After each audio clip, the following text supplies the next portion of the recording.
Bu xonadonga kelin bo'lib tushganimga endigina 6 oy bo'ldi. Erim uzoqda. U bilan to'yimizdan keyin 3 oygina yashash nasib etdi. Ishlari orqaga ketib, katta qarzga botgach, chetga chiqib ishlab kelmasam bo'lmaydi. Sen onam va akam bilan turib tur deb yo'lga otlandi.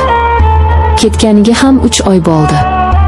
Bir oy har kuni telefon qildi, keyin kunora, hozir esa haftada bir marta zo'rg'a gaplashamiz. Ahvolim yaxshi, ishlayapman derdi. Lekin ovozi hamgin eshitilardi. Shunday qilib bu katta huvillab yotgan uyda 3 kishi qoldik. Men 20 yoshli kelinchak. 50 ni qoralab qolgan qaynonam va qaynakam. Qaynotamni hech ko'rmaganman. Erim aytishicha ular 10 yil avval yurak xurujidan vafot etgan ekanlar. Qaynonam shundan beri bu katta hovliga o'zi egalik qilar. Bolalarini qattiq nazoratda ushlardi. Uyimizda mendan oldin ham kelin yashagan. Katta kelin. Qaynakamning xotini. Men kelishimdan 4 oy avval u o'zini osib qo'ygan ekan. Bu haqda menga hech kim aniq bir narsa aytmagan. To'ydan oldin sovchilar kelganda kattasining baxti kulmadi, xotini kasalmand edi. Vafot etdi deyishgandi. Bu uyga kelgach qoni qo'shnilardan har xil gap eshitdim. Birovlar o'zini osdi desa, boshqasi tomdan yiqilib tushgan derdi. Qaynonamdan bu haqda so'rashga qo'rqardim. U kelinini nomini tilga olishni yoqtirmasdi. Bir marta ovqatlanib o'tirganimizda bilmay o'ksinim haqida so'rabman. Qaynonamning yuzi birdan oqarib ketdi.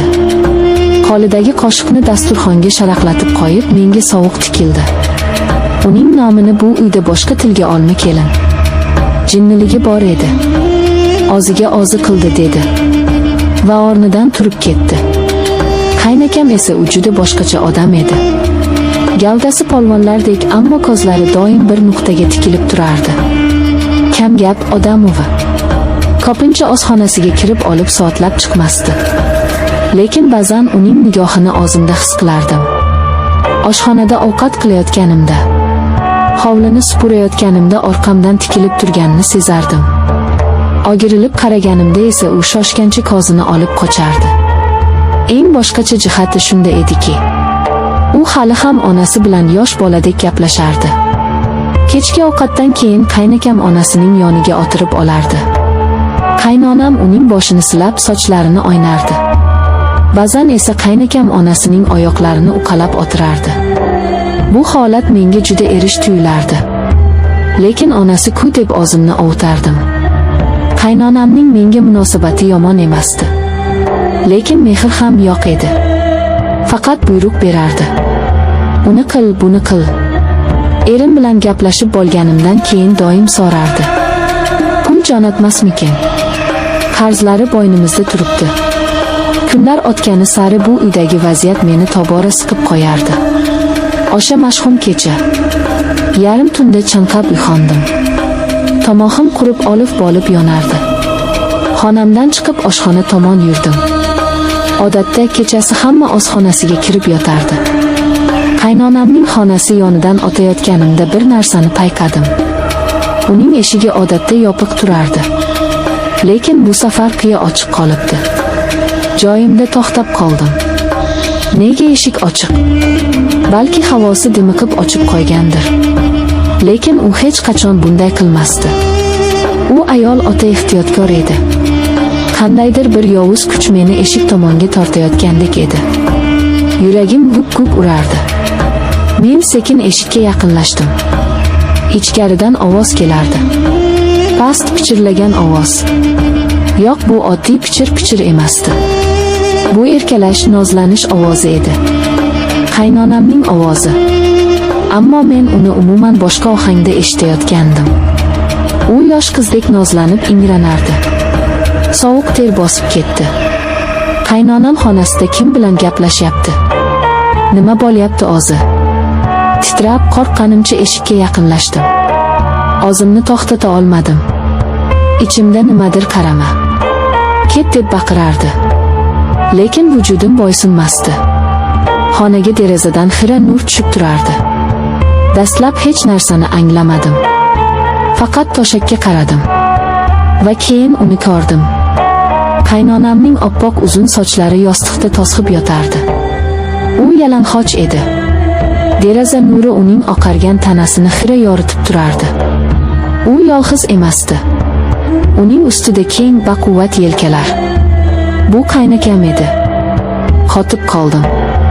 Ko'zlarimga ishonmadim. Nafasim bog'simga tiqildi. Ko'rayotgan narsam shu qadar jirkanch, shu qadar dahshatli ediki, miyam uni qabul qilishdan bosh tortardi. Qaynakam onasining bag'rida, qaynonam esa uning yelkasidan mahkam quchoqlab olgandi. O'sha paytda miyamga bir fikr chaqmoqdek urildi.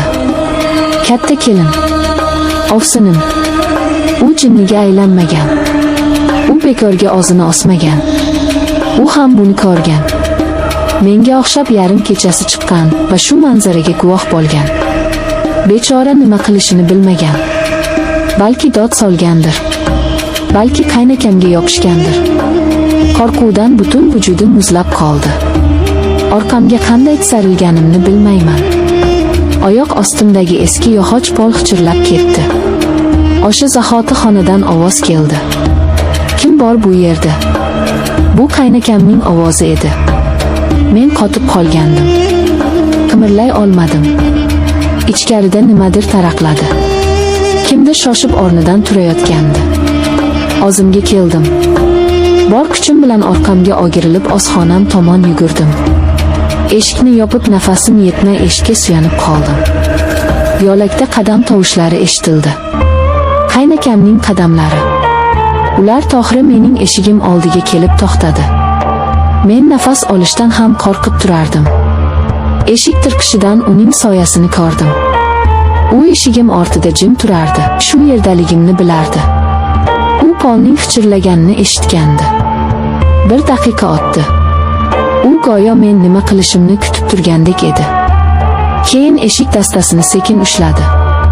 U eshikni ochishga harakat qilardi. Lekin men eshikni qulflab olgandim. So'ngra qaynonam ham keldi. Ular eshigim ortida turib olishgandi. Ular pichir-pichir bir narsalar deyishardi.